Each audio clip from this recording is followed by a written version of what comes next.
दुसरे पत्र, तिसरे अध्याय. आपण 13वा श्लोक वाचूया.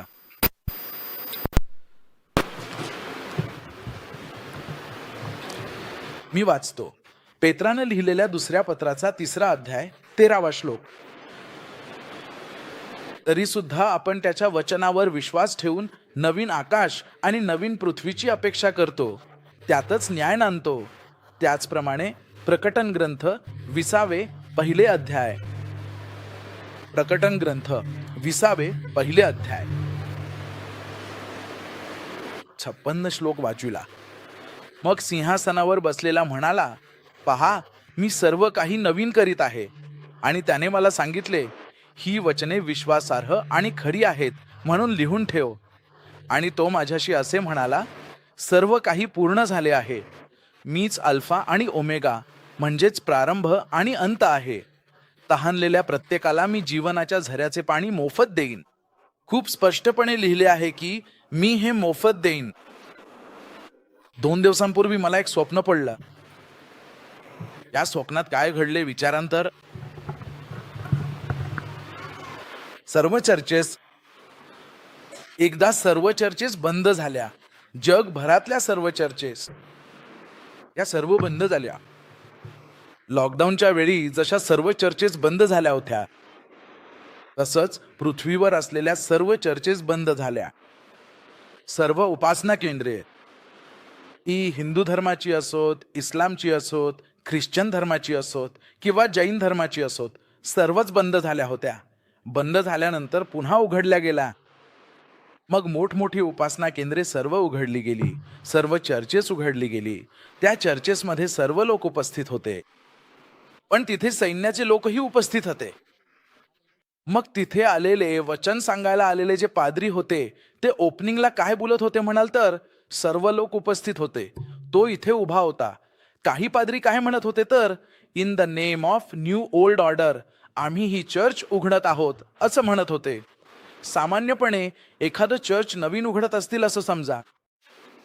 वडिलांच्या, पुत्राच्या आणि पवित्र आत्म्याच्या नावानं हे उघडत आहोत असं ख्रिश्चन लोक किंवा येशूच्या नावानं हे उघडत आहोत असं म्हणतात. पण शटडाऊन झाल्यानंतर चर्चेस पुन्हा उघडताना मग ते काय म्हणत होते असं विचाराल का? न्यू वर्ल्ड ऑर्डर या नावाखाली आम्ही आता चर्चेस उघडत आहोत असं ते म्हणत आहेत. न्यू वर्ल्ड ऑर्डर म्हणजे मराठीत नवीन जागतिक. ऑर्डरला काय म्हणतात? क्रम. नवीन जागतिक गावात आम्ही चर्चेसला उघडत आहोत असं सांगितलं. म्हणजे त्या गटात असलेल्या एकाने लगेचच म्हटलं, हे ख्रिस्तविरोधी आहे, हे 666 आहे, आपण हे स्वीकारणार नाही असं तो म्हणाला. तो असं बोलताच लगेचच आर्मीचे लोक त्याला पकडतात, म्हणजे त्याला बाहेर नेऊन ठार मारतात. हा न्यू वर्ल्ड ऑर्डर काय आहे हे मी इंटरनेटवर शोधतोय असं म्हणत असताना EV5 वर एक डिबेट चालू असते. त्या डिबेटमध्ये ट्रम्प यांनी काहीतरी जाहीर केलं, मोदींनी काहीतरी सांगितलं असं सांगून ते लोकही काहीतरी वापरत आहेत असं म्हणतात. म्हणजे न्यू वर्ल्ड ऑर्डर येणार आहे असं ते म्हणत आहेत. न्यू वर्ल्ड ऑर्डर येतोय असं म्हणत आहेत. हा न्यू वर्ल्ड ऑर्डर काय आहे असं मी विचार करतोय आणि मग मी नेटवर शोधायला लागतो. या कॉलन नंतर तेव्हा अमेरिकन लोकांचं यूट्यूबवर दुसरं एक व्हिडिओ पाहिलं तर डॉलर नोट दिसली. अमेरिकन लोकांचे $1.11 आहे. त्या $1 नोटबद्दल कोणीतरी समजावून सांगत होते. ही म्हणजे अमेरिकेची $1 नोट. या $1 नोटच्या मागे एक पिरामिडचं चिन्ह आहे. त्या पिरामिडच्या वर एक डोळा असतो. बिग बॉसमध्ये जसा डोळा असतो तसाच इथेही एक डोळा आहे. एक पिरामिडचं चिन्ह आहे आणि त्याखाली काही अक्षरं लिहिलेली असतात. नुहोस ऑर्डोस. ऑर्डोस नंतर सेक्युली सेक्युलरम असं काहीतरी लिहिलेलं असतं. ते दाखवून काय सांगत आहेत म्हणजे न्यू वर्ल्ड ऑर्डर असं म्हणत आहेत. इथे न्यू वर्ल्ड ऑर्डर असं लिहिलेलं आहे. हे मला माहीत नाही. खरं तर आत्तापर्यंत न्यू वर्ल्ड ऑर्डर म्हणजे काय हे मला अजिबात माहीत नव्हतं. तेच मग नंतर मी त्याबद्दल रिसर्च करायला लागलो. तेव्हा न्यू वर्ल्ड ऑर्डरमध्ये इल्युमिनाटी असं एक नाव ऐकायला मिळालं. हे सगळं लक्षात ठेवा. मला आलेला कॉल म्हणजे न्यू ओल्ड ऑर्डरमध्ये चर्चेस पुन्हा उघडत आहेत असं म्हणाले. न्यू ओल्ड ऑर्डर म्हणजे काय हे तुम्ही शोधल्यानंतर तिथून पुढे शोधत गेलो तर इल्युमिनाटी हा शब्द समोर आला. इल्युमिनाटी म्हणजे काय म्हणून पाहिलं तर 1776 मध्ये हे सुरू झालं. इल्युमिनाटी नावाचं हे सुरू झालं. इल्युमिनाटी म्हणजे काय असं विचारल्यावर म्हणतात की जगभरात आपल्याला दिसणाऱ्या सर्व सरकारांच्या मागे राहून त्यांना चालवणारी ही इल्युमिनाटी आहे. मला ते समजलं नाही, तुम्हालाही समजणार नाही, म्हणून पुन्हा सांगतोय. 1776 लक्षात ठेवा. 1776. 1770च्या त्या काळात इल्युमिनाटी सुरू झाली म्हणे. 1770चा 6वा वर्ष म्हणजे काय, 1770चा 6वा वर्ष म्हणजे काय असं मी विचार करत होतो. तेवढ्यात पुन्हा हेच डॉलरच्या नोटेवर खाली पिरामिडचं चिन्ह आहे ना, त्या पिरामिडच्या खाली रोमन अक्षरात 1776 असं लिहिलेलं आहे. 1776 असं लिहिलेलं असतं. 1776 तुम्हाला अर्थ लागला नाही तरी ऐका, तुम्हाला नंतर काय होतंय ते समजेल. 1776 म्हणजे काय असं विचाराल तर इल्युमिनाटी ही संघटना 1776 साली सुरू झाली. मग हे अमेरिकन नोटेवर काय लिहिलंय, कारण अमेरिका देखील त्याच वर्षी स्वतंत्र झाली, अमेरिका स्थापन झाली. 1776 साली स्थापन झाली म्हणून त्यांनी काय लिहिलंय तर इन गॉड वी ट्रस्ट, म्हणजे देवावर आमचा विश्वास आहे. विश्वास ठेवतो असं म्हणजे ते लोक देवावर विश्वास ठेवणारे, ती एक जमात आहे. मग या in the name of new old order असं आहे, 1776 असं लिहिलं आहे. हे मला समजलं नाही. म्हणजे हे सगळं माझ्या स्वप्नाबद्दल मी रिसर्च करत होतो, हे असं का घडतंय म्हणून ह्या डॉलर्सच्या नोटी दाखवून ते लोक काय सांगत आहेत असं विचारलं तर अजूनही याबद्दल खूप खूप रहस्य आहेत असं ते म्हणाले. मग मी विचारलं, या डॉलर्सच्या नोटीवर 100 रुपये ठेवलं तर तुम्हाला सापडेल असं सांगितलं. अमेरिकन डॉलर्स तुम्हाला बाहेर मिळाले तर विकत घ्या. $1 विकत घेतलात तर तुम्ही काय कराल असं विचारलं. मग या बाजूला फिरवा, इथे $1 आहे ना, 1 आहे ना, इथे झूम करावं लागतं. इथे तुम्हाला खरं तर काहीच दिसणार नाही. भूतकाळात जाऊन पाहावं लागतं. इथे झूम करावं लागतं. झूम केल्यावर एका छोट्या जागेत गरुडाचं चित्र आहे. यात आहे गरुड म्हणजे पवित्र पक्षी. नाही, पवित्र पक्षी नाही. हे काय अपवित्र पक्षी इथे आहे. हवं असेल तर नंतर तुम्ही याचा फोटो काढा. या कोपऱ्यात ते दिसतच नाही. तुम्ही फोटो काढून झूम केलं तरीही ते इतकं सहज दिसणार नाही. नंतर हवं असेल तर मी हे नोटमध्ये ठेवतो, जाताना विसरू नका. तुम्ही याचं काय कराल म्हणाल तर फोटो काढा. इथे इथे फोटो काढून त्याला नीट झूम केलं तर तुम्हाला एक छत्रीसाठी झाकणासारखं वाटेल. छत्रीवर हे का प्रिंट केलंय? कुणीही कबूतर प्रिंट करतात. कबूतर प्रिंट केलं तर बायबलनुसार ते चांगलं असतं. हे लोक छत्रीवर हे का प्रिंट करतात, याचा काही अर्थ आहे का? मला विचाराल तर बायबलमध्ये छत्रीवर काय होतं असं विचाराल तर ते अपवित्र पक्षी आहे. छत्रीवरचं चित्र एकच आणि त्याचा नातलग एक वेगळा. यांना पवित्र पक्ष्यांमध्ये दाखवत नाहीत. मग छत्रीवर हे प्रिंट का करायचं, तेही गुप्तपणे न ठेवता उघडपणे दाखवता येईल ना. छत्रीवर प्रिंट करायचं म्हणजे धाडसाने काहीतरी करावं लागतं, म्हणजे ते अगदी खुलेपणाने प्रिंट करून घ्यावं लागतं. माझ्या मनात अजून एक शंका आली. दुसरं म्हणजे पिरॅमिड आहे बघा. खरं तर पिरॅमिड आणि आपल्याला बायबलला काहीही संबंध नाही. या पिरॅमिडला 13 पायऱ्या असतात. 13 पायऱ्या असतात. म्हणजे ब्रिटिश लोकांनी अमेरिका ताब्यात घेऊन तिथे 13 वसाहती स्थापन केल्या. नंतर जेव्हा ते निघून गेले तेव्हा हे लोक म्हणाले की आम्ही 13 पायऱ्या ठेवलेल्या आहेत. पिरामिडला 13 पायऱ्या ठेवलेल्या आहेत असं म्हणतात. यात 13 तारे असतात. 13 पाने, ही ऑलिव्हची पाने असतात, ती 13 असतात. इथे बाण असतात, तेही 13 असतात. 13 हा बायबलमध्ये एक सैतानी चिन्हासारखा आहे. तो पवित्र नंबर नाही. तुम्ही 13th रिव्हेलेशन म्हणजेच अध्याय 13 पाहिलात तर अँटी क्राइस्ट असतो. हे सगळं काय आहे? 1776 मध्ये इल्युमिनाटीची सुरुवात का झाली? हे सगळं मी असं वाटलं की मी प्रकटन ग्रंथाचं पहिलं अध्यायापासून शेवटच्या अध्यायापर्यंत मी पहिल्यांदा टीव्हीवर सांगितलं. पण आता प्रकटन ग्रंथ मी सांगितलेल्या गोष्टींसाठी आहे. आता प्रत्यक्षात बाहेर येत असलेल्या गोष्टींमध्ये खूप फरक आहे. अरे हे काय आहे? इल्युमिनाटी लोकांना आणि यांना नेमकं काय संबंध आहे असं वाटून तिथेच थांबलो. नंतर मी तुम्हाला नेहमी एक गोष्ट सांगतो. सिम कार्टून नावाचं एक असतं. मी तुम्हाला अनेक वेळा सांगितलंय, सिम्पसन्स नावाचे एक कार्टून आहे. हे लोक काय करतात म्हणजे जगातील राजकारणात किंवा जगात मुख्य मुख्य गोष्टी घडत असतील त्या सगळ्या गोष्टी हे कार्टूनमध्ये दाखवतात. हे कार्टूनमध्ये दाखवलेली काही दृश्य काही वर्षांनी प्रत्यक्षात घडतात. आणि त्या गोष्टी कशा घडतात? अगदी तंतोतंत घडतात. म्हणजे ट्रम्प कोणता सूट घालतो, कोणत्या पायऱ्यांवरून खाली उतरतो, कोणत्या हाताने हाय म्हणतो, हे सगळं 10 वर्षांपूर्वी किंवा 8 वर्षांपूर्वी त्यांनी या कार्टूनमध्ये दाखवलं. आणि 10 किंवा 8 वर्षांनी अगदी तसंच घडलं. अशा उदाहरणांची माझ्याकडे खूप आहेत. कधी कधी मी सांगितलंय, या सिम्पसन्स कार्टूनबद्दल मला नेहमीपासूनच एक शंका होती. खरंच यांना हे सगळं कसं कळतं? हे लोक ख्रिश्चन नाही, त्यांना देव काही उघड करत नाही. आपल्याकडे काही लोक आहेत, मला एक पाद्री माहीत आहेत, त्यांनी एकदा सांगितलं होतं जगन जिंकेल बघ असं म्हणाले, पण जगन हरला. ते पाद्री नव्हते. तुम्ही ज्यांना मोठे पाद्री म्हणता ते खरं तर छोटे पाद्रीच होते. पण असे बरेच पाद्री असेच बोलले होते. खूप लोकांनी सांगितलं की हे घडतंय ते घडतंय, असं बरंच काही बोललं. पण नंतर उलटं घडलं. पण सिम्पसन्स या कार्टूनमध्ये त्यांनी किती अचूकपणे दाखवलंय बघा. ट्रम्प राष्ट्राध्यक्ष होईल असं सांगणं वेगळं, पण ट्रम्प हे एस्केलेटरवरून कसे उतरेल, कोणता सूट घालेल, हाताने कसं इशारा करेल आणि त्यावेळी सगळे पत्रकार फोटो काढतील, इतकं अचूकपणे त्यांनी दाखवलं. हे खरंच आश्चर्यकारक आहे. हे खरं तर कोणालाच समजवं का? ही सिम्पसन्स कार्टून कोणी सुरू केली आणि त्या व्यक्तीला हे सगळं कसं कळलं, याचा फारसा कोणालाच अंदाज नाही. मग नुकतंच ॲप्स्टीन फाईल्स म्हणून काही गोष्टी बाहेर आल्या. ॲप्स्टीन फाईल्स बाहेर आल्या म्हणजे ॲप्स्टीन फाईल्स माहिती आहेत ना? अमेरिकेजवळच्या कॅरिबियन बेटांमध्ये, म्हणजे समुद्रातल्या एका बेटावर. त्या बेटाला इंग्रजीत आयलंड म्हणतात, मराठीत त्याला द्वीप म्हणतात. या बेटावर जगभरातले सगळे राजकारणी, सगळे व्यावसायिक, सगळे राजकीय नेते तिथे गेले आहेत.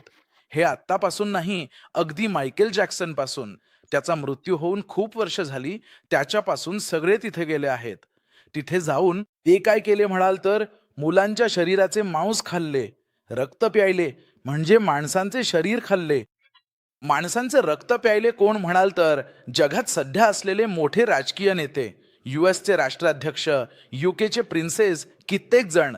तुम्ही कितीही मोठ्या डिग्निटरीज किंवा सेलिब्रिटी घेतलेत तरी सगळ्यांनी माणसांचे मांस खाल्ले आहे, माणसांचे रक्त प्यायले आहे. टायटॅनिक सिनेमा पाहिलात का?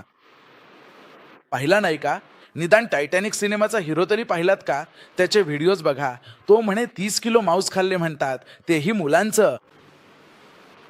म्हणजे जगात नेमकं काय चाललंय असं विचाराल तर, जगातले मोठमोठे नेते सगळे ॲप्स्टीन फाईल्समध्ये बाहेर आले आहेत.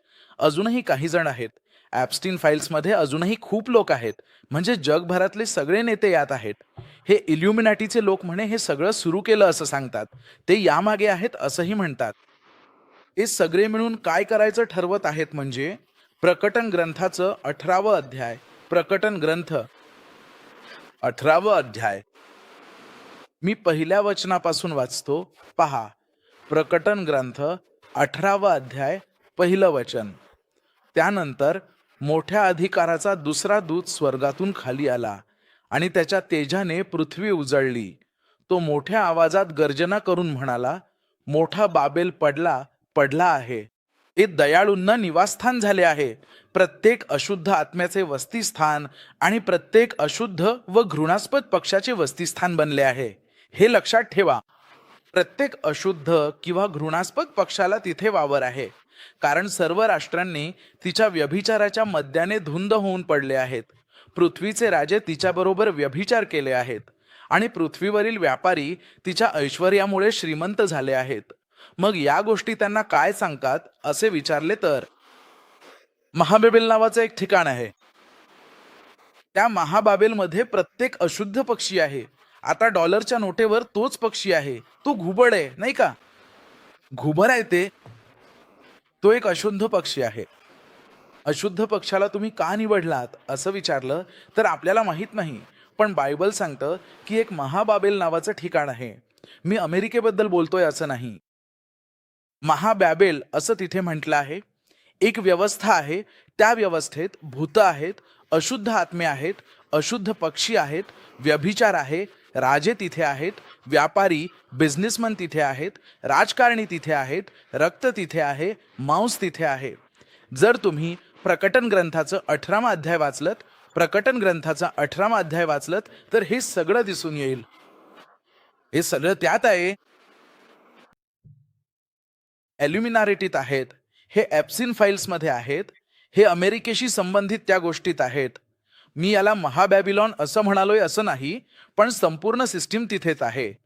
मी अमेरिकन डॉलरबद्दल बोललो होतो ना, मग इथे काय लिहिलंय असं विचारल्यावर, पिरामिड खाली त्यांनी लिहिलेल्या त्या शब्दांचा अर्थ काय आहे असं विचारल्यावर, ते म्हणजे in the name of. New world order. आता पुढे काय होणार आहे असं विचारल्यास, आता जग युद्ध पाहणार आहे, भूकंप येणार आहेत, साथीचे रोग येणार आहेत. युद्ध सुरू झाली की ती थांबणार नाहीत. दुष्काळ सुरू होतील, पण तेही थांबणार नाहीत. गोंधळ सुरू झाला की तोही थांबणार नाही. शांतता कुठेच राहणार नाही. आता जगात एक देश दुसऱ्या देशावर भांडणाला उठला की शांतता राहणार नाही. गोंधळ सर्वत्र, जगभर गोंधळ सुरू झाला आहे. सुरू झाल्यानंतर अचानक काय झालं म्हणाल तर, मोदी साहेबांनी एका दिवशी उभं राहून ही 1,000 रुपयाची नोट, ही 500 रुपयाची नोट आज रात्रीपासून चालणार नाही असं फक्त जाहीर केलं. अचानक येऊन सांगितलं, जगभरात नवीन जागतिक व्यवस्था आली आहे असं जाहीर करतील. ते जाहीर केलं म्हणजे काय, तर अँटी क्राइस्टचं सरकार आलं असा अर्थ. हे सगळं तुम्हाला पूर्णपणे समजलं नसलं तरी तुम्ही या दिवसांमध्ये प्रवेश करणार आहात. त्या दिवसांमध्ये आपण जाणार आहोत. आपण ते दिवस पाहणार आहोत. हे सगळं प्रतिकात्मक भाषेत लिहिलंय प्रकटन ग्रंथात. बऱ्याच लोकांना प्रकटन ग्रंथ समजत नाही.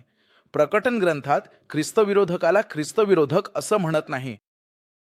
प्रकटन ग्रंथात ख्रिस्तविरोधकाला काय म्हणतात तर क्रूर पशु असं. म्हणजे तो माणूसच आहे, पण त्याला क्रूर पशु असं म्हणतात.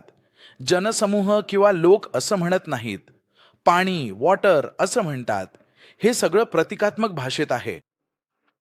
प्रतिकात्मक भाषेतच डॉलर नोट आहे. आपल्या आजूबाजूला सगळं कोड भाषेतच घडतंय. बायबल ही कोड भाषेत आहे. ही विल प्लॅन्स, ही विल इल्युमिनाटी, हे सगळं देखील कोड भाषेतच चालतंय. आता तुम्ही बातम्यांमध्ये काय ऐकता म्हणाल तर, न्यू वर्ल्ड ऑर्डर येत आहे, न्यू ओल्ड ऑर्डर येत आहे असं म्हणतात. न्यू वर्ल्ड ऑर्डर आल्यावर काय होईल म्हणाल तर, ख्रिस्त विरोधी म्हणजेच अँटी क्राइस्ट प्रकट होणार आहे. आता मी तुम्हाला एक गोष्ट सांगतो, खूप काळजीपूर्वक ऐका. आत्तापर्यंत अनेक मोठे मोठे सेवक काय सांगायचे माहितीये का, की मंडळी कधीही उचली जाऊ शकते, तुम्ही तयार राहा. मंडळी उचलली गेल्यावर 7 वर्षांचा महाकष्टाचा काळ येईल. जर तुम्ही मागे राहिलात तर तुम्ही त्या महाकष्टाच्या काळात असाल असं त्यांनी सांगितलं. पण आता काय सांगत आहेत माहितीये का, अजून 5 वर्ष देवानं वेळ दिला आहे. येणाऱ्या पुढच्या 5 वर्षानंतर सर्वसामान्य माणसं पूर्णपणे गुलाम होणार आहेत. म्हणूनच या उरलेल्या 5 वर्षांच्या काळात तुम्ही जे काही जास्तीत जास्त मिळवू शकत असाल ते सर्व मिळवून स्वतःकडे सुरक्षित ठेवा. पण एक गोष्ट लक्षात ठेवा की ते पैसे किंवा संपत्ती मात्र चुकूनही बँकेत ठेवू नका. त्याऐवजी कुणाच्याही नजरेस कधीही न पडणाऱ्या अशा गुप्त जागा आधीच तयार करून ठेवा किंवा इतर कोणत्याही सुरक्षित प्रकारे त्याची व्यवस्था करा. ट्राईब म्हणून म्हणजे 100 कुटुंब, 200 कुटुंब, 1150 एकर जमीन घेऊन तिथे घन बांधून, आजूबाजूला कंपाऊंड बांधून, तुमचं पाणी तुम्हीच मिळवा, तुमची वीज तुम्हीच निर्माण करा, तुमचं अन्न तुम्हीच पिकवा, अशा काही ट्राईब्स तयार करा असं मोठे मोठे सेवक सांगत आहेत. सध्याच्या काळात त्यात एक जण उबेर टेंजिल असं म्हणाला. आणखी एक जण आहे जॉन अनुस्की असं तो म्हणाला. आणखी एक जण पास्टर क्रिस असं म्हणतो. हे लोक काय शिकवत आहेत असं विचाराल तर, आणखी अँटीक्राइस्ट नावाचा एक जण येणार आहे. तुम्ही जमीन खरेदी करा. मी सांगितलेल्या नावांपुरतेच नाही, अजूनही बरेच लोक असं सांगत आहेत. जमीन खरेदी करा, पाणी मिळवा, वीज मिळवा असं सुचवत आहेत. म्हणजे अप्रत्यक्षपणे अगदी ख्रिश्चन भविष्यवक्ते देखील काय सांगत आहेत तर अँटीक्राइस्ट येणार आहे असं. इस्रायलमध्ये टेम्पल इन्स्टिट्यूट नावाचं एक संस्थान आहे. तेच तिथे 3रं मंदिर बांधण्यासाठी सगळं काही तयार करत आहेत. त्यांनी अनौपचारिकपणे असं सांगितलंय की 2030 मध्ये आम्ही मंदिर बांधणार आहोत असं म्हणत आहेत. यावर्षी किंवा पुढच्या वर्षी नाही, 2030 मध्येच बांधणार आहोत असं ते म्हणतायत. सगळे 2030च्या आसपासच सगळं घडेल असं सांगत आहेत. 2030च्या काय घडणार आहे तर world new order. New world order येणार आहे असं सांगितलं जात आहे. तुम्ही काय जाणून घ्यायला हवंय म्हणजे, समजा ख्रिस्तविरोधी येण्यापूर्वीच मंडळीवर नेली गेली तर काहीच प्रॉब्लेम नाही. म्हणजे आत्ताच मंडळीवर नेली गेली असं समजा. आपल्याला काहीच त्रास नाही, आपण स्वर्गात जाऊ. पण जर ख्रिस्तविरोधी आला तर तो काय करणार आहे? तेव्हा तुमचा विश्वास कसा टिकून राहील? त्यासाठी आपण तयार व्हायला हवं. ख्रिस्तविरोधी येऊन काय करणार आहे माहिती आहे का? प्रकटन ग्रंथाचं 13वं अध्याय, प्रकटन ग्रंथ 13वं अध्याय 7वा श्लोक, प्रकटन ग्रंथ 13वं अध्याय 7वा श्लोक वाचूया. पहा. आणि तो पवित्र लोकांशी युद्ध करील आणि त्यांना पराभूत करील. त्याला हे अधिकार दिले गेले आहेत असं सांगितलं आहे. ख्रिस्तविरोधी आला की तो काय करतो? तो पवित्र लोकांशी युद्ध करतो. माझ्याकडे अजून एक स्वप्न आलं. ते स्वप्न 15 महिने आधी आलं. 5 महिने आधी काय झालं तर त्या स्वप्नात अचानक एक सैन्य तुकडी आणि सैनिक आले सैनिक आले आणि सगळ्यांना शोधू लागले. विशेषतः सर्व लोकांना शोधत होते. सगळ्यांना शोधून त्यांना पकडून काय करत होते तर या कानाचा भाग कापत होते, या भागाला कापत होते. स्वप्नात असं दिसलं. मग काय झालं? माझंही असं अनपेक्षितपणे सैन्याच्या लोकांना सापडला. ते लोक काय म्हणत होते तर कान कापून घे असं सांगत होते, इथे कापून घे असं सांगत होते. मी काय केलं तर त्यांच्या तावडीतून सुटून पळून गेलो. पळत असताना तिथे अजून एक सैनिक मला समोर भेटला. तो मला काय म्हणाला तर तू कान कापून घेतला नाहीस तर आत्ता तुला मारून टाकतो असं धमकावलं. तू परत जाऊन कान कापून घे असं सांगितलं. मी परत जात असताना तिथे ख्रिस्तविरोधक उभा होता. एकीकडे तो होता, दुसरीकडे ख्रिस्तविरोधक होता. मी मध्ये अडकलो होतो. ख्रिस्तविरोधकाजवळ गेलो तर इथे कान कापतात. मी काय केलं तर मध्येच सुटून पळून गेलो आणि तसं झालं. हे काय रे? ख्रिस्तविरोधक दिसतोय, तो सैनिक दिसतोय, कान कापतायत, हे सगळं मला समजलं नाही. नंतर बायबलमध्ये काय लिहिलंय म्हणाल तर, एकदा निर्गमकांड 20 पहिलं अध्याय, हे तुम्हाला समजलं नाही तरी कृपया ऐका. निर्गमकांड 20 पहिलं अध्याय पहिल्या वचनापासून मी वाचतोय. निर्गमकांड 20 पहिलं अध्याय पहिल्या वचनापासून. तू त्यांना सांगायच्या न्यायनियमांमध्ये, जर तू हिब्रू दास विकत घेतलास तर तो 6 वर्ष दास म्हणून राहील आणि 7व्या वर्षी काहीही न देता तुला स्वतंत्र होईल. जर तो मनुष्य सुरुवातीला एकटाच कामावर आला असेल तर तो एकटाच परत जाऊ शकतो. परंतु जर त्याच्यासोबत त्याची पत्नी असेल तर त्याची ती पत्नी देखील त्याच्यासोबत जाऊ शकते. जर त्याच्या मालकाने त्याला पत्नी दिली असेल आणि तिने त्याच्यापासून पुत्र किंवा कन्या अशा अपत्यांना जन्म दिला असेल तर ती पत्नी आणि तिची सर्व मुले ही कायदेशीररित्या त्याच्या मालकाच्या मालकीची मालमत्ता मानली जातील. पण तो मनुष्य त्यानं एकटाच जावे लागेल. पण जर तो दास म्हणाला, मी माझ्या मालकावर, माझ्या बायकोवर आणि माझ्या मुलांवर प्रेम करतो, मी त्यांना सोडून स्वतंत्र व्हायला इच्छित नाही, असे तो खरे सांगितले, तर त्याचा मालक त्याला देवासमोर घेऊन जावा आणि त्याचा मालक त्याला दरवाजाजवळ किंवा दरवाजाच्या चौकटीजवळ उभा करून त्याचे कान छिद्राने टोचावे. तो मनुष्य आयुष्यभरासाठी आपल्या मालकाचा एकनिष्ठ दास म्हणून राहील. कान टोचल्याच्या या विधीनंतर तो कायमचा त्याचा दास राहील. अशा प्रकारे कायमस्वरूपी दास होण्यामागे देवाने नेमके काय दर्शवले आहे याकडे आपण आता लक्षपूर्वक पहा. बायबलनुसार कोणीही एखाद्या दासाला विकत घेतल्यास तो दास फक्त 6 वर्षेच त्या घरात काम करावा लागतो. 7व्या वर्षी तो मोकळा होऊन जाऊ शकतो. पण जर मालकाने त्या दासाचे लग्न लावून दिले आणि त्याला मुले झाली तर मालक म्हणतो, बाबा तू जाऊ शकतोस 7व्या वर्षी, पण तुझी बायको आणि मुले माझ्याकडे दास म्हणून राहतील. तेव्हा तो दास म्हणतो, मालक मी कुठेही जाणार नाही, मी तुझ्याजवळच राहीन. तो म्हणतो, माझ्या बायको आणि मुलांसह मी तुझीच सेवा करीन. तेव्हा मालक त्या दासाला न्यायाधीशांकडे घेऊन जातो. न्यायाधीशांसमोर सर्वांच्या उपस्थितीत त्याच्या कानात एक सुई टोचतो. त्या टोचलेल्या जागेपासून तो दास कायमचा आपल्या मालकाचा गुलाम होतो. मग तो 40व्या किंवा 50व्या वर्षी मोकळा होत नाही, तो कायमचा दासच राहतो. देव काय म्हणतोय म्हणजे, अँटिक्राइस्ट म्हणजे ख्रिस्त विरोधक आणि त्याची फौज येणार आहे. जे मिळतील त्यांना तो काय करणार म्हणजे त्यांना आपले दास बनवणार आहे, त्यांना आपले काम करणारे बनवणार आहे. जर कोणी विरोध केला तर तो त्यांच्याशी युद्ध करेल आणि त्यांना ठार मारेल. आता तुम्ही काय समजून घ्यायला हवे, तर हे काही हळूहळू घडणारे नाही. बायबलमधील सर्व घटना हळूहळू, टप्प्याटप्प्याने युद्धे सुरू होतात, पण त्यांना शेवट नसतो. दुष्काळ सुरू होतील, पण त्यांना शेवट नसेल. कुणीतरी अलीकडे एक व्हिडिओ टाकला होता. 2019च्या आधी जग चांगले होते म्हणे. 2019 पासून आतापर्यंत बघा आपण सध्या ज्या दिवसात जगतोय ते. दिवसेंदिवस परिस्थिती भीषण होत चालली आहे. अजिबात शांतता नाही. कुठेही शांती नाही. कुठेही उत्तर नाहीये. 2019च्या आधी सगळे लोक खूप निरोगी होते. 2019 नंतर आरोग्यही बिघडायला लागलंय. तणाव वाढत आहेत. पृथ्वीवर कुठेही शांती नाही. हे सगळं हळूहळू आपल्याला कुठे घेऊन जाते असं वाटतं. अचानकच कधीतरी एक दिवस लोक काय म्हणतील, तर न्यू वर्ल्ड ऑर्डर आलंय, ख्रिस्त विरोधी आलाय, ख्रिस्त विरोधीची फौज आली आहे, तुम्ही ख्रिस्त विरोधाचे गुलाम व्हाल. अजून एक गोष्ट सांगतो. आता अँथ्रोपिक एआय आली आहे. अँथ्रोपिक एआय म्हणजे काय, तर माणूस कसा विचार करतो आणि निर्णय घेतो हे. आता आर्टिफिशियल इंटेलिजन्स देखील तसंच विचार करून निर्णय घेणार आहे. म्हणूनच मी तुम्हाला एक गुपित सांगतो, ऐका. आता सगळे लोक शेतीची जमीन विकत घेत आहेत. हे सॉफ्टवेअरवाले हे सगळे कुठे जात आहेत, तर शेत जमीन विकत घेत आहेत. अजून 2 वर्षात नोकऱ्याही जातील असं म्हणतात.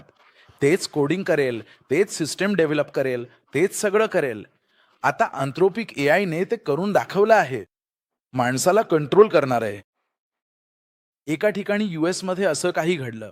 तो माणूस मिशन शटडाऊन करतोय असं वाटत असताना एआयने सांगितलं की तू शटडाऊन केलास तर मी तुला मारून टाकेन, अशी वॉर्निंग दिली. तो शटडाऊन करावा की नाही असं विचारल्यावर एआय काय करेल, म्हणजे आर्टिफिशियल इंटेलिजन्स काय करेल, तर माणसाला कंट्रोल करेल. मी तुम्हाला सांगणाऱ्या गोष्टी समजल्या किंवा नाही समजल्या, तुम्ही हे जाणून घ्यायलाच हवं. कारण आपण सगळ्यात धोकादायक पिढीत प्रवेश केला आहे. सगळ्यात धोकादायक पिढी म्हणजे तुम्ही चांगल्या दिवसांकडे जात नाही, तुम्ही उज्ज्वल भविष्याकडे पाहू नका. ही पृथ्वी हळूहळू अजून चांगली होणार नाही. तुमच्या मुलांना कितीही चांगलं शिक्षण द्या, कितीही टॉप लेवलवर शिकवा. 2000 साली इंजिनिअरिंग शिकलेला माणूस त्याचं इंजिनिअरिंग आत्ता असलेल्या नोकऱ्यांना उपयोगी नाही. तेव्हा सिलेबसच बदलून गेला. आता कृत्रिम बुद्धिमत्ता दिवसेंदिवस विकसित होत आहे. आपण पुढील 5 वर्ष फक्त अन्न खाणार आहोत. माणूस कितीही मोठा असो, कितीही सुशिक्षित असो, परिस्थिती अशी आहे की सरकारने दिले तरच लोक जेवायला जातील, अशी स्थिती येणार आहे. लोक पाहणार आहेत की सर्व काही पूर्णपणे डिजिटल झाले आहे. आपण शेवटच्या दिवसांत आलो आहोत. आता तुम्हाला हे माहीत असले पाहिजे की या पृथ्वीवर चांगले दिवस नाहीत. या पृथ्वीवर चांगले भविष्य नाही. तुमच्या मुलांसाठी किंवा तुमच्यासाठी काही भविष्य नाही. तुम्हाला काय वाटतं, 50 वर्ष किंवा 10 वर्ष? 50 वर्ष किंवा 10 वर्ष नाही, 5 वर्षांच्या आत, 5 वर्षांच्या आत संपूर्ण पवित्र शास्त्रातील एक, पेत्राने लिहिलेले दुसरे पत्र, याचा 3रा अध्याय आणि त्यामधील 15व्या वचनाकडे आपण आता लक्ष देऊया. कृपया आपण सर्वांनी मिळून हे अत्यंत महत्त्वाचे 15वे वचन लक्षपूर्वक वाचा आणि त्यातील सखोल अर्थ नीट समजून घेण्याचा प्रयत्न करा. पहा, दुसरे पत्र 3रा अध्याय आणि 13वं वचन. आपण सर्वजण प्रभूने दिलेल्या त्याच्या पवित्र वचनावर पूर्णपणे विश्वास ठेवून एका नवीन आकाशाची आणि एका नवीन पृथ्वीची अत्यंत आतुरतेने अपेक्षा करत आहोत, ज्याचे त्याने आपल्याला अभिवचन दिले आहे. आणि ती धार्मिकतेने भरलेली सृष्टी आता आपल्याला स्पष्टपणे दिसत आहे. आपल्याकडे सध्या असलेली नवीन पृथ्वी ही सध्याची पृथ्वी म्हणजे सध्याचे आकाश नाही. देवाने आपल्याला वचन दिले आहे. यशया ग्रंथाच्या 65व्या अध्यायात, यशया ग्रंथाच्या 66व्या अध्यायात, या 2 अध्यायांमध्ये देवाने वचन दिले आहे. त्याने काय सांगितले आहे, म्हणजे मी नवीन आकाश नवीन पृथ्वी निर्माण करीत आहे. मग या पृथ्वीचे काय प्रभू प्रभू? आता या पृथ्वीचे काय? आता या आकाशाचे काय? एक सर्वशक्तिमान देव आपल्याला पवित्र वचन देतो, परंतु दुर्दैवाने तुमच्यापैकी बरेच जण अजूनही मोठ्या धैर्याने त्याची वाट पाहत आहेत. तेव्हा प्रेषित पेत्र आपल्या सहकाऱ्यांना उद्देशून म्हणाला, हे पहा माझ्या प्रिय मित्रांनो, आपण पुन्हा एकदा त्या ठिकाणी जाऊया आणि आपले कार्य पूर्ण करूया. हे जस्टिन आहेत का? आता हे वर्ष पूर्णपणे संपले आहे. विषय आता 7 मोठ्या संकटांचा एक कठीण आणि आव्हानात्मक काळ अधिकृतपणे सुरू होत आहे. हा काळ संपूर्ण जगासाठी अत्यंत महत्त्वाचा आणि परीक्षेचा ठरणार आहे. कारण या संकटांच्या मालिकेमुळे सर्वत्र भीती आणि अनिश्चिततेचे सावट निर्माण होईल. इतिहासातील हा असा टप्पा आहे जिथे एकामागून एक 7 संकटे येतील. या भीषण संकटांच्या काळाची सुरुवात आता खऱ्या अर्थाने झाली असून आपण सर्वांनी या परिस्थितीसाठी मानसिकदृष्ट्या तयार राहणे आवश्यक आहे. सुरुवात झाली.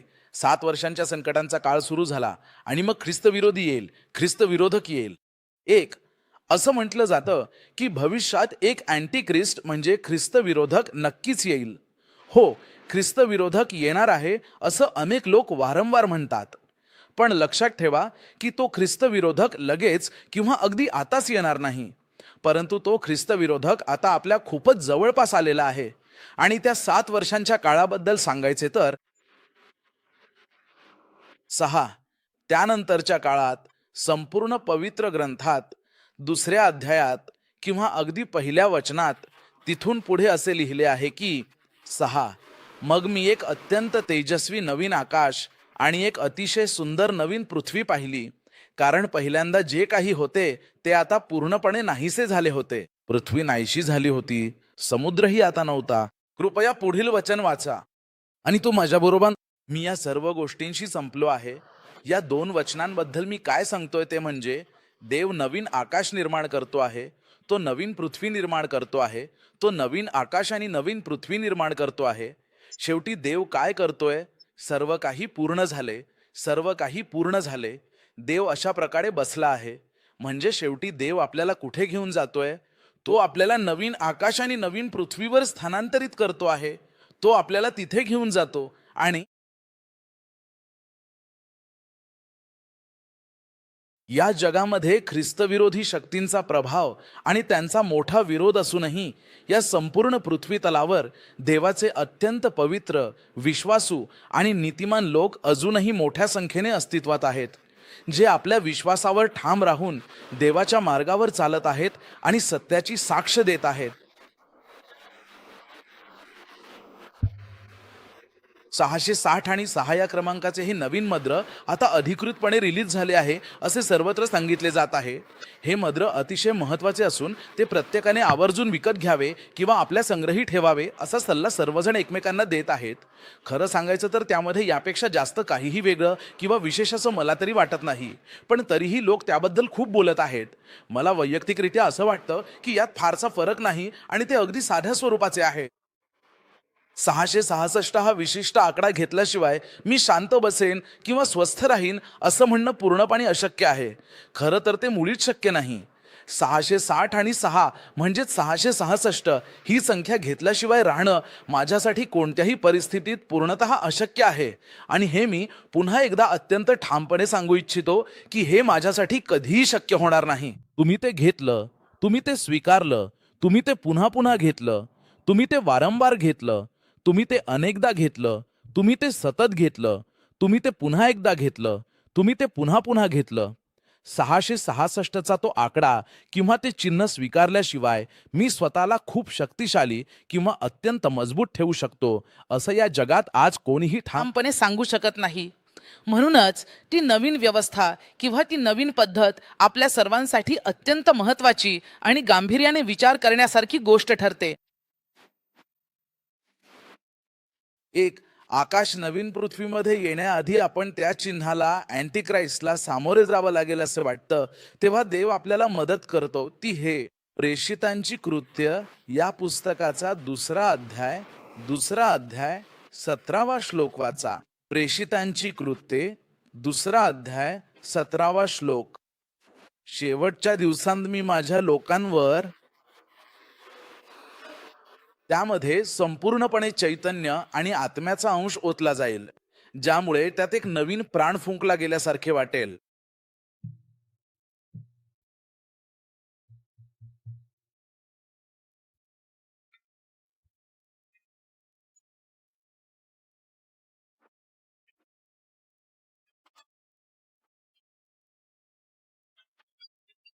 प्रभू येशू ख्रिस्ताचे शिष्य असलेल्या पेत्राने या पवित्र वचनांचा आजपासून सुमारे 2000 वर्षांपूर्वी अत्यंत निष्ठेने प्रचार केला होता. परंतु इतका मोठा काळ उलटून गेल्यानंतरही हे महत्त्वाचे वचन आजही आपल्या डोळ्यांसमोर पूर्णपणे पूर्ण झालेला आपल्याला दिसून येत नाही. तुम्ही प्रेषितांची कृत्ये हे पुस्तक वाचा. पवित्र शास्त्रातील प्रेषितांची कृत्ये 2 अध्याय आणि 15वा श्लोक. मी तुम्हाला दाखवीन की वर आकाशात मोठी चिन्हे आणि खाली पृथ्वीवर अतिशय विस्मयकारक चमत्कार दिसतील. खाली या सुंदर पृथ्वीवर घडणारे अद्भुत चमत्कार.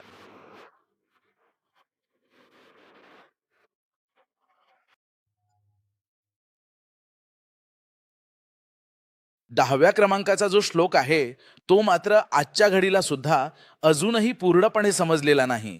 आणि त्याचप्रमाणे 15वा श्लोक देखील आजतागायत पूर्णपणे उलगडलेला नाही असेच म्हणावे लागेल.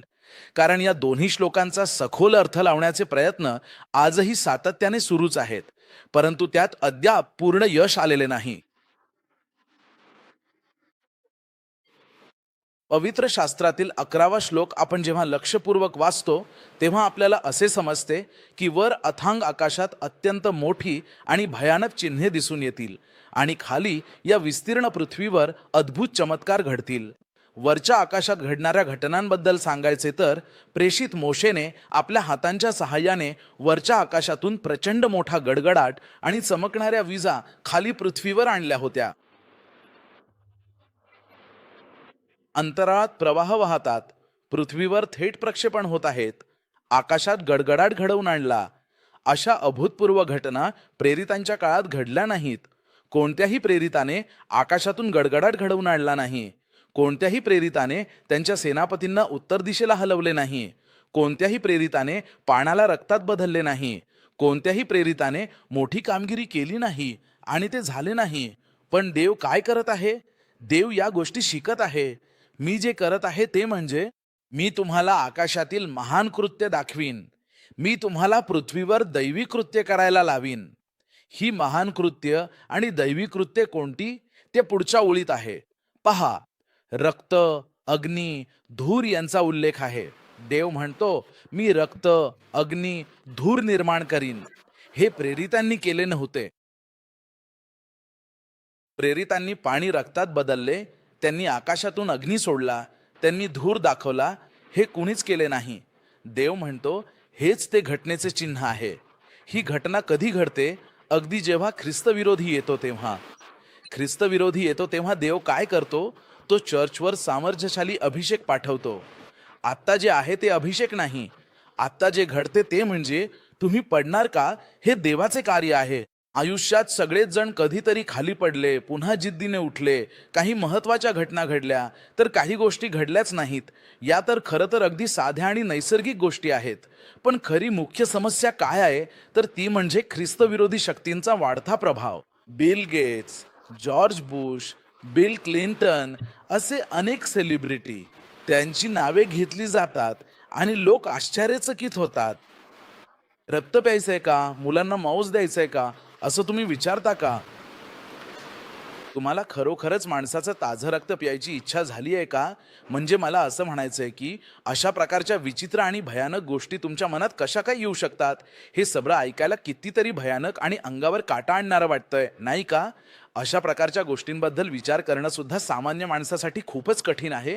पण तरीही तुम्ही याबद्दल इतक्या सहजपणे बोलत आहात, हे पाहून मला खरोखरच खूप आश्चर्य वाटतंय आणि थोडी भीती सुद्धा वाटतेय. एखादी व्यक्ती IAS दर्जाची मोठी अधिकारी झाली, राज्याचे मुख्यमंत्री पद भूषवले किंवा अगदी देशाचे पंतप्रधान पद प्राप्त केले, तरीही जेव्हा ती व्यक्ती अघोरी साधूंच्या सानिध्यात किंवा त्यांच्या अघोरी काळात जाऊन बसते, तेव्हा खरोखर श्रेष्ठ कोण आहे असा प्रश्न पडतो. त्या ठिकाणी तो अघोरीच सर्वात मोठा आणि शक्तिशाली ठरतो. मग आपल्या या सामान्य समाजात नक्की मोठे कोणाला म्हणायचे आणि श्रेष्ठत्व कशात आहे, हा एक अत्यंत गहन प्रश्न निर्माण होतो.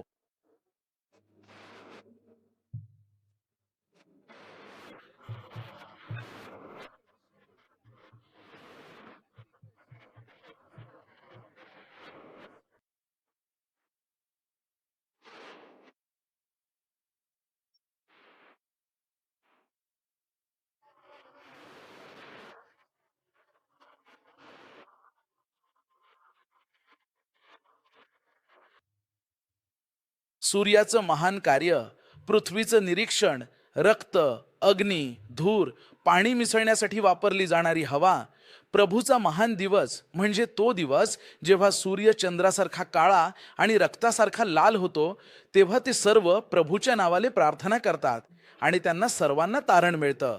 हे कोण सांगतंय? देव. देव काय म्हणाला? मी हे करणार आहे. पहिली महत्वाची गोष्ट म्हणजे या जगामध्ये ख्रिस्तविरोधी शक्तीचं आगमन होण्यापूर्वी जी अत्यंत विशेष घटना घडणार आहे, त्या विशिष्ट काळामध्ये आणि ज्या पिढीमध्ये कोणताही खरा विश्वासू व्यक्ती अस्तित्वात असेल, त्या संपूर्ण पिढीला परमेश्वर देव स्वतःच्या महान कार्यासाठी आणि गौरवशाली उद्देशासाठी निश्चितपणे वापरणार आहे. पवित्र बायबलमधील प्रकटन ग्रंथाचा अतिशय महत्वाच्या अशा 21व्या अध्यायातील कोणतंही एक विशेष वचन आपण आता पाहूया. 8. भेकड, अविश्वासी, अपवित्र, खुनी, व्यभिचारी, जादूटोण करणारे, मूर्तीपूजक, खोटारडे आणि अशा सर्व लोकांचे स्थान.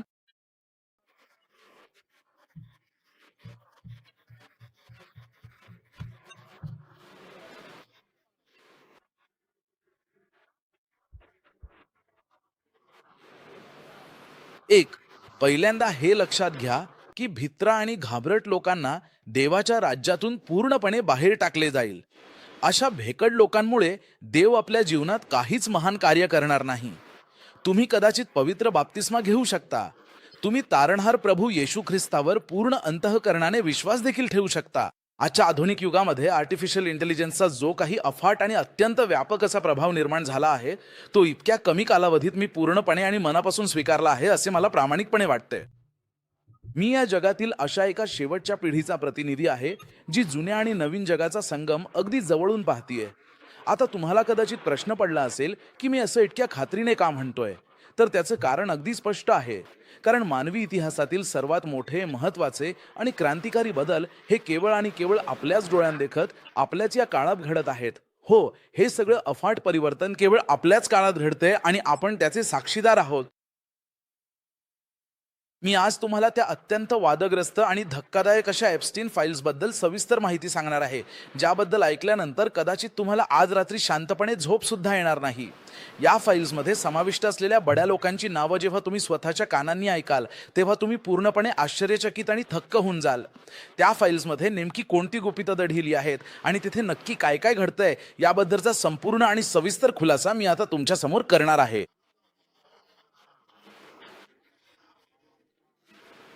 मी या परंपरेची शेवटची पिढी आहे आणि ही जबाबदारी आता पूर्णपणे तुमच्या खांद्यावर आली आहे. आता या क्षणी तुम्ही नेमकं काय करायला हवं हे तुम्हाला माहिती आहे का? आजच्या या ऐतिहासिक दिवसापासून तुमचा स्वतःवरचा विश्वास अधिक मजबूत करा. आजपासून तुमचं धैर्य आणि तुमची जिद्द इतकी वाढवा की कोणतंही संकट तुम्हाला अडवू शकणार नाही. तुम्हाला आता खंबीरपणे उभं राहावं लागेल आणि आपल्या भविष्यासाठी एक नवा मार्ग तयार करावा लागेल, कारण तुमच्या कर्तृत्वावरच पुढच्या पिढीचं भवितव्य अवलंबून आहे. म्हणजे ज्या दिवशी तुम्ही सामोरे जाल, त्या दिवशी तुम्ही उभे राहू शकणार नाही, तुम्ही तोंड देऊ शकणार नाही. आतापासून तुम्ही तुमचा विश्वास बळकट करायला हवा.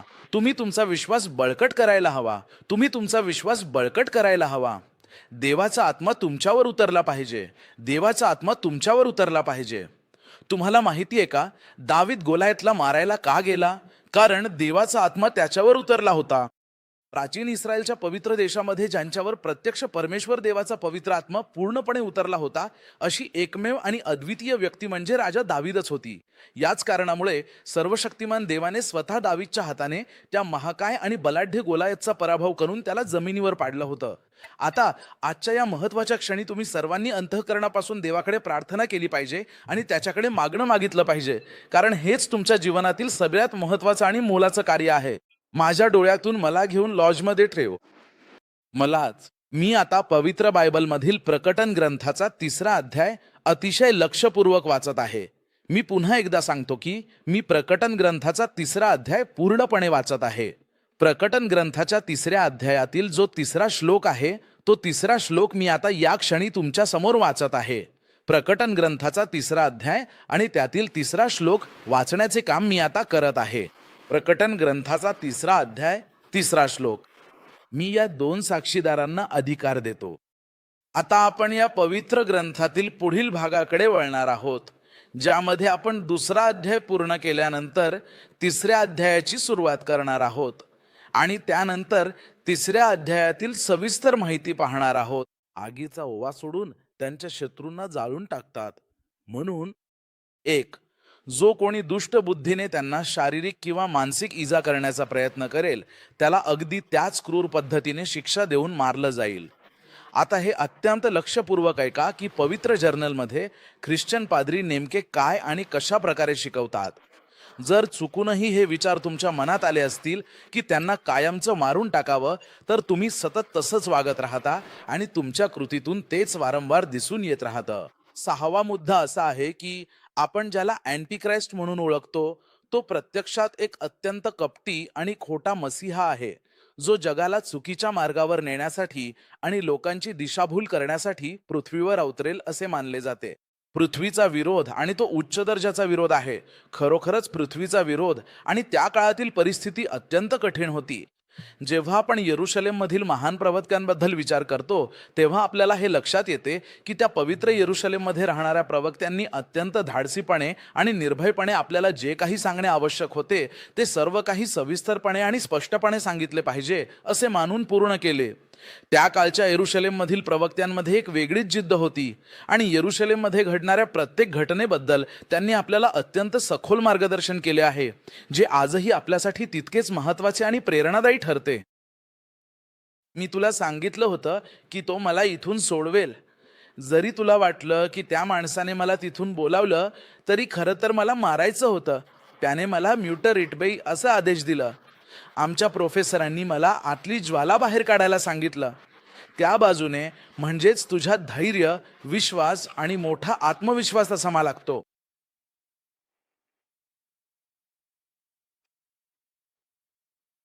आजवर तब्बल 10,000 पेक्षा जास्त उत्साही लोकांनी एकत्र येऊन हे अत्यंत महत्त्वाचे आणि विशेष कार्य पूर्ण करण्याचा यशस्वी प्रयत्न केला आहे. आता या क्षणी तुम्ही सर्वांनी तुमच्या मनातील आंतरिक आध्यात्मिकता आणि मानसिक शांती अधिक प्रगल्भ करण्यासाठी आणि ती वाढवण्यासाठी जाणीवपूर्वक प्रयत्न करायला हवेत, ज्यामुळे तुमच्या जीवनात सकारात्मक बदल घडून येईल आणि तुम्हाला जीवनाचा खरा आनंद घेता येईल. तुमच्या मनाची आणि शरीराची आंतरिक फ्रिक्वेन्सी जाणीवपूर्वक वाढवा आणि मग बघा की भूतकाळात कधीतरी क्वचितच घडलेली ती अद्भुत चमत्कारे आता तुमच्या दैनंदिन जीवनात प्रत्यक्षात अनुभवायला तुम्ही स्वतःहून सुरुवात करा. या दैवी चमत्कारांना तुमच्या आयुष्यात कायमस्वरूपी आकर्षित करण्यासाठी आणि त्यांना प्रत्यक्षात आणण्यासाठी प्राचीन योगाशी संबंधित असलेल्या महान आणि अफाट शक्तींचा पूर्ण श्रद्धेने वापर करा, जेणेकरून तुमचे जीवन अधिक समृद्ध आणि सकारात्मक होईल.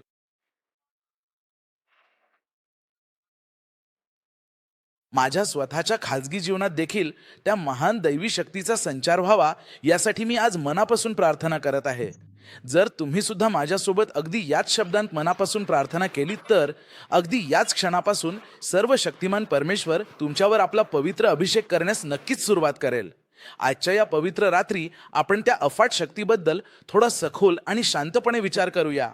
या मोठ्या हॉलमधून किंवा सभागृहातून बाहेर पडण्यापूर्वी तुमच्या आयुष्यात पूर्वी काहीही वाईट घडले असले तरीही आजच्या या अत्यंत पवित्र, मंगलमय आणि विशेष रात्री आपल्या सर्वांच्या जीवनामध्ये त्या सर्वशक्तिमान परमेश्वर प्रभूने आपली ती अफाट दैवी शक्ती, तो पवित्र आणि सामर्थ्यशाली अभिषेक तसेच ती पवित्र आत्म्याची ओढ अत्यंत विपुल प्रमाणात आणि भरभरून प्रदान केली आहे. हे सर्व अगदी त्याच प्रकारे घडले आहे ज्याप्रमाणे त्यांनी प्राचीन काळामध्ये महान संदेष्टा एलियाला तीच दिव्य शक्ती आणि तोच महान अभिषेक देऊन पूर्णपणे आशीर्वादित केले होते. 12 महाबलिष्ठ देवदूतांच्या सैन्यांच्या तुकड्या ज्या स्वर्गातून खाली येत आहेत त्या आता याच क्षणी खाली उतरतील.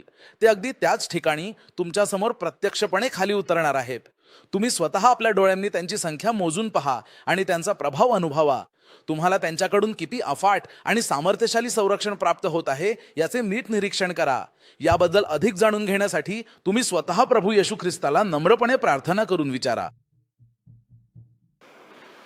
एक, पवित्र शास्त्रातील देवाच्या जिवंत वचनामध्ये असे स्पष्टपणे लिहून ठेवले आहे की जो कोणी खरोखरच तहानलेला आहे अशा प्रत्येक माणसाला मी जीवनाचे अमृततुल्य पाणी आणि त्या विहिरीतले पवित्र पाणी कोणत्याही मोबदल्याशिवाय अगदी मोफत देईन असे आपला महान प्रभू स्वतः आपल्या वाणीने म्हणत आहे. होय, जे मनापासून तहानलेले आहेत त्यांच्यासाठी हे वचन आहे. आता मला बोलायला हवं, आता मला ती शक्ती पाहायला हवी, माझ्या तुझा चेहरा पाहायला हवा. जर तुम्ही डोळे बंद करून प्रार्थनेत असाल तर प्रभू तुमच्या दृष्टीत दिसेल, पण तुम्ही ती तीव्रता मागितली पाहिजे. आता सगळ्यांनी म्हणा आता. हे आत्ताच घडायला हवं, अगदी आत्ताच. हे आत्ताच घडायला हवं. जर तुम्हाला आजार दूर व्हावा असं वाटत असेल तर तो उद्या होणार नाही. तुम्ही आत्ताच मागितलं पाहिजे. भाऊ, तो आजार आत्ताच जावा असं हवं. आपण ती शक्ती आत्ताच पाहिली पाहिजे. आपण तो अभिषेक आत्ताच अनुभवला पाहिजे. आता तुम्ही हे मनात ठेवून प्रार्थना केली पाहिजे. मी आज रात्री मरणार आहे. जर तू माझ्या आयुष्यात काही केलंस तर मी ते करू शकणार नाही. जर मी ते त्या दिवशी करू शकलो नसतो तर मी मेलो असतो. जेव्हा आपण शेवटच्या टोकाला येतो तेव्हा समुद्र उकळतो. तू तुझी परिस्थिती त्या शेवटच्या टोकाला आण. मला आत्ता अग्नी पाहायचा आहे. मला आत्ता अग्नी पाहायचा आहे. आता तुला ती शक्ती आत्ता पाहिली पाहिजे. तुला ती आत्ताच पाहिली पाहिजे. जर तू आत्ता मागितलंस तर स्वर्ग आपल्यासाठी उघडेल. म्हणून कृपया आपल्याला कळू द्या की पवित्र देवाने आपल्याला मुक्त केले आहे. डोळे बंद करा आणि प्रार्थना करा. आता मागा. आत्ताच हा तुमचा वेळ आहे. हा तुमचा वेळ आहे. हा तुमचा वेळ आहे. तुम्ही आजारपण आणि अशक्तपणामुळे त्रस्त आहात, ते देवाची इच्छा नाही. तो आजार जाऊ द्या. ती शाप जाऊ द्या. ती शाप जाऊ द्या. आता अंधाराच्या शक्तीचा प्रभाव खाली पडला पाहिजे. काहीतरी सामर्थ्यवान गोष्ट आत्ताच घडली पाहिजे. काहीतरी सामर्थ्यवान, काहीतरी सामर्थ्यवान, काहीतरी सामर्थ्यवान देवाचे कार्य. सर्वांनी सर्वांनी सर्वांनी प्रभू, रात्रभर थांबू नकोस. आत्ताच निघ. आत्ताच, आत्ताच, आत्ताच, आत्ताच.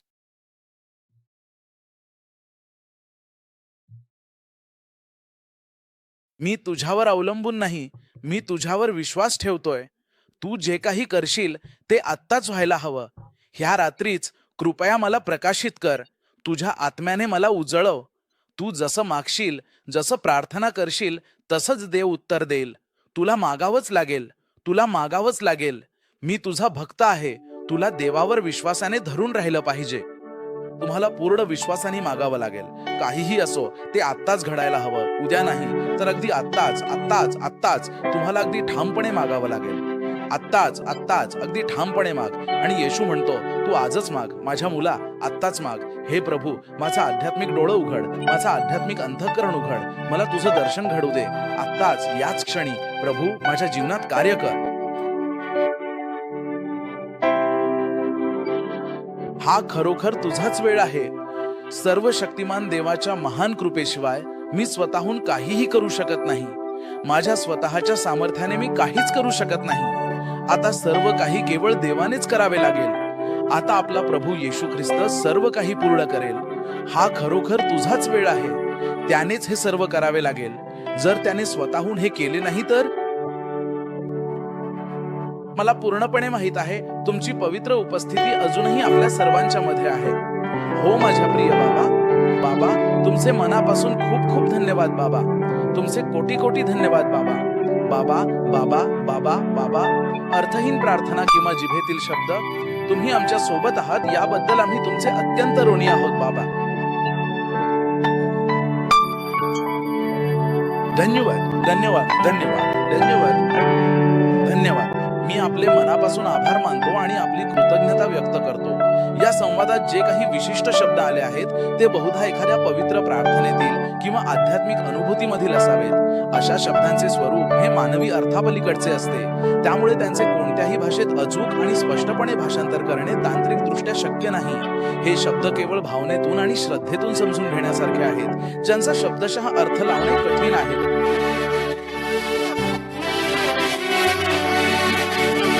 हे माझ्या प्रिय प्रभू येशू ख्रिस्ता, मी तुला मनापासून विनंती करतो की तू तुझ्या पवित्र आत्म्याने मला पूर्णपणे भरून टाक. माझ्या अंतःकरणाला तुझ्या प्रेमाने आणि शांतीने ओसंडून वाहू दे. प्रभू येशू, मला तुझ्या दैवी सामर्थ्याने आणि आशीर्वादाने पुन्हा एकदा पूर्णपणे भरून टाक. मला तुझ्या पवित्र उपस्थितीने पूर्णपणे भरून टाक. मला तुझ्या कृपेने पूर्णपणे भरून टाक.